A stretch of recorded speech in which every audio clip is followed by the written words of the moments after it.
Real estate agents, are you struggling with the day-to-day grind, dialing for dollars, putting in hours of floor time with little to show for it?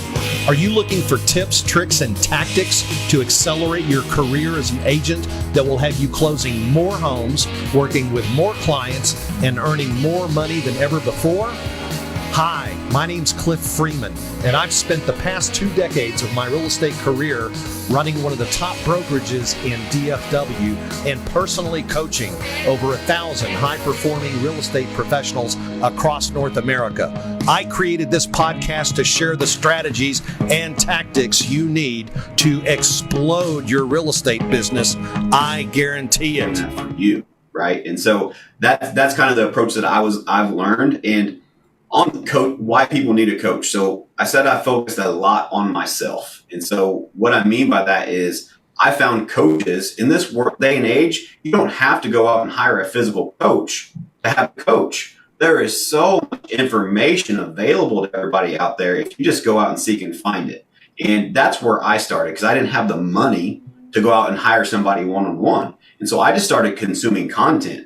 And then what I realized is now this content is helping me level up in life. And then I hired my first coach. I actually bought a real estate coaching program, was my very first coach. And it came with a one-on-one weekly calls and it had the modules and the whole thing. And it really helped me structure my real estate team. And I'm like, all right, there's something to this. The accountability of the group, the realizing their structure so I can make mine off of it. And it helped me skip steps into success. When you can actually have somebody that you can rely on to run ideas through to help you build what you want to build, that is, as in my opinion, the best coaches are people that have already been there and done that. Right? I'm not a believer in having a coach that's a theorist. I'm just not. I've just not had a good experience personally with that. And that's what I love about being able to be a coach myself now is that I can actually help people up through situations I've already been through. It's not I think this may work. I know for a fact this will work and I know it will help you. And so I think that's a big differentiation in some coaches is that there's this image now on Instagram that it's cool to be an entrepreneur or a life coach or this or that. Coaches are fantastic. Just be careful that you actually do your due diligence and make sure your coaches actually accomplish something in life besides selling you on being a coach. So that's another tangent, but coaches are a huge thing, right? It's something that if you have somebody that can help pick you up and help you work on your business versus in your business, it can help you skip steps into success. All right. So you just, it pains me sometime to see the people that fly these coach flags in our business. What sort of questions would you ask doing due diligence to check out a coach or a coaching program? What areas would you poke in to find out if they really know what they're doing? Yeah, so I would, number one, ask them what they've accomplished. What qualifies them to be my coach? What have they accomplished in life? And so don't get me wrong, there are theories that can help you level up. But there's theories and then there's real life. And if you can combine the two by somebody that's already been where you want to go, that's ideal in my opinion. And so it goes back to when I said the sawmill days, right? You are who you hang around. And so I want to hang around or be coached by people that are at a level that I want to get to. And so I would just verify that they actually have accomplished things in their lives and also have they coached before and have those people been successful? Because it's being a coach is a huge responsibility to help that. You can't do the work for them, but it's a huge responsibility to help them become successful. Okay. So most of us are very familiar with John Cheplack. When you decided to align yourself with a coach in this business, why did you pick John?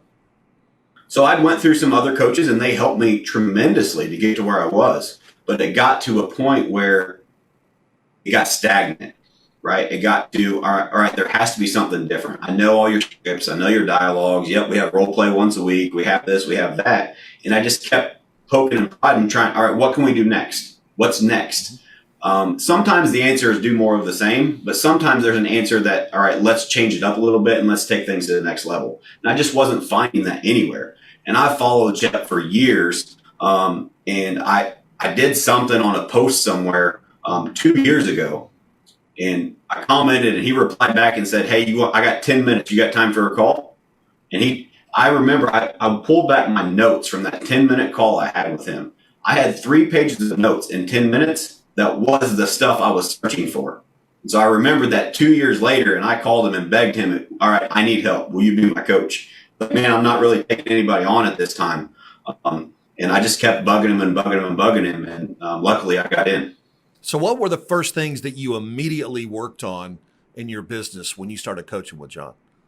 Leadership. First and foremost. Tell us about that. So I'm a firm believer that if I don't grow as a leader, my team can't grow. They can only grow or evolve as much as I grow or evolve. And the biggest lever in my business is myself.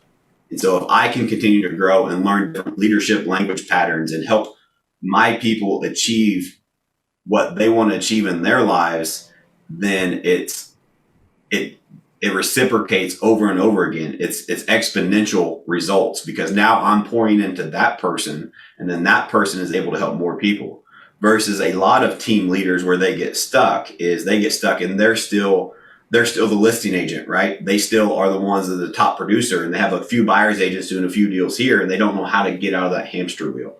And so it's a big part of the process to get them out of it. But I was at the point where I was already out of that, but I wanted to take things to the next level.